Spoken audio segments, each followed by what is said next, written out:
We're here in the northwest part of the state, headed to Tactical Edge. That's one of many of the gun dealers that service this area. This particular gun dealer, they've had some issues in the past with the ATF, and under the Biden administration, their license was revoked.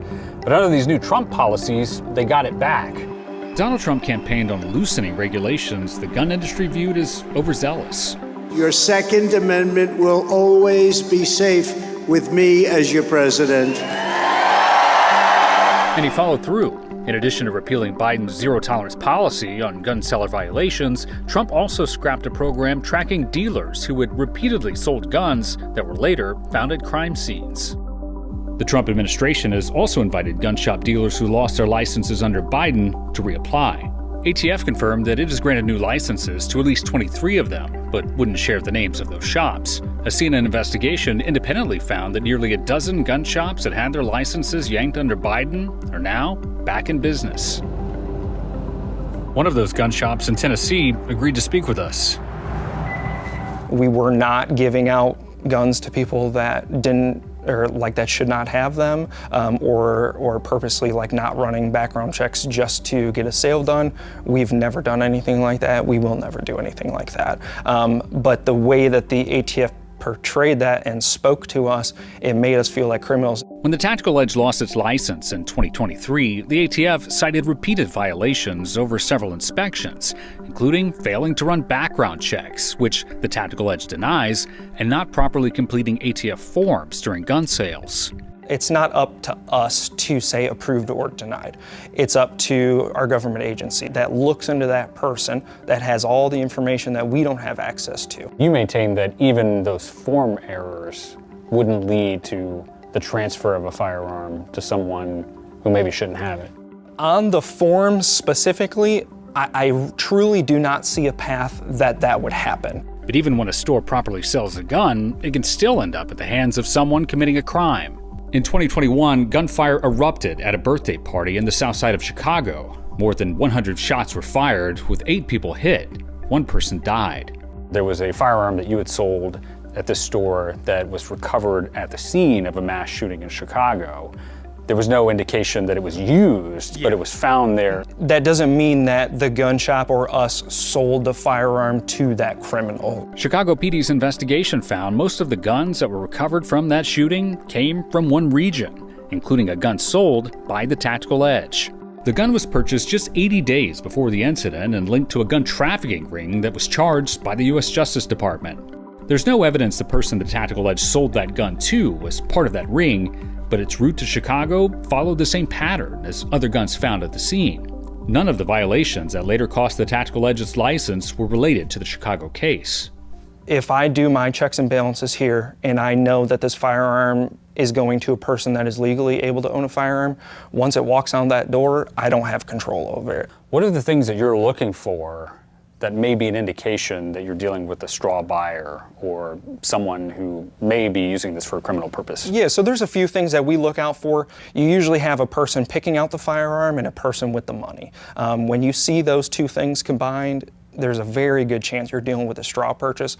And at that point, if we get a whiff of something that just doesn't feel right with this person, we have no problem declining a sale. And you've done that? Oh, absolutely, absolutely. Mariana Mitchum is an ATF veteran who serves as an advisor to the gun control group Everytown. She reviewed the Tactical Edge's revocation records. They've had numerous inspections before they lost their license. At each one of those inspections, they would have been instructed by ATF on how to properly complete all of these records. By the time they got to the 3rd inspection and the same violations were happening, at that point ATF has to choose to protect the public when there is a willful violator of the Gun Control Act. These weren't paperwork violations, these weren't minor clerical issues, these were dangerous violations. The Tactical Edge, which says their infractions were just paperwork errors, wasn't alone and facing scrutiny by the ATF under Biden. In Colorado, the ATF revoked a dealer's license for allegedly helping a felon illegally raffle guns online. They fought the revocation in court, and DOJ dismissed the case after Trump took office. A shop in Michigan was allegedly linked to at least 100 crime guns recovered from crime scenes. They received a new license in February.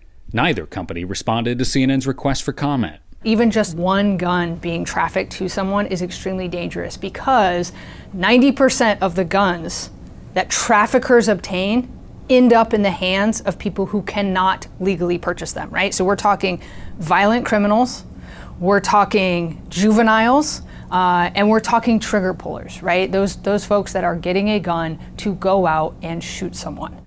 The ATF told CNN it takes seriously the need to have proper oversight over dealers. We're trying to make sure we deploy our resources with a focus on those who are actually engaged in business. Still, Mitchum worries the ATF isn't empowered to go after violators in the same way.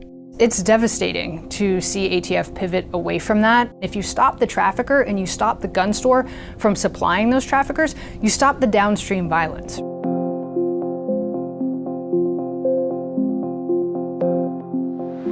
And then this is the memorial wall, which we have been building up for years. These are the faces of those lost to gun violence on full display here in Chicago's South Side. As the years gone, we had to add more and more families and expand it even further. It's so many lives on this board that are no longer here. My brother is actually here. He's right up there, Terrell Bosley. Trevon Bosley is a violence prevention advocate working to keep illegal guns off the streets of his hometown. What's your take on this whole notion that, there were previously gun dealers around this country that had their licenses basically taken away because they were unlawfully selling guns? Yeah. Now a lot of those places are getting these licenses back. Yeah, it's insane that, we worked hard to get to the point where some of these bad actors were being held accountable, because a lot of these guns recovered in some of these crime schemes can be, tracked back to these same establishments. People have such a stigma and idea of Chicago, and Chicago is this so violent place, and they do this, and gun laws don't work and things like that. While our communities are being flooded with guns from Indiana, from Wisconsin, all these places that have lax gun laws. What do you say to the criticism that might come from gun dealers that you guys just don't like guns, you don't like the Second Amendment? I mean, there's no problem with people having guns, but just like any other industry, we need to have checks and balances. A rare point of agreement for some Second Amendment advocates and those who favor stricter regulation. Critics may say, well, if you get rid of that zero tolerance, those strict policies, that may weaken incentives for gun dealers to do their robust checks. What do you say to that? This is my livelihood. For the past 15 years, this is what it's been. I will protect this at all costs. So 1 or 2 firearms, it's not worth it to us. There are absolutely bad shop owners out there that just don't care. And I think that those people are the ones that deserve, obviously to get their license taken away. It's our job to be that last line of defense and stop it where we can. Do you feel hopeful? Does this feel like this is going in the wrong direction and there's despair? How do you feel? Man, at this moment, my feelings are kind of mixed. Because I've seen the success of our violence prevention movement, but now as these gun dealers are receiving their licenses back, as violence prevention funding is being slashed across the country, we can't monitor the streets like we used to. We can't provide this many programs, and we have even more guns now flooding back into the hands of those who don't need to have them.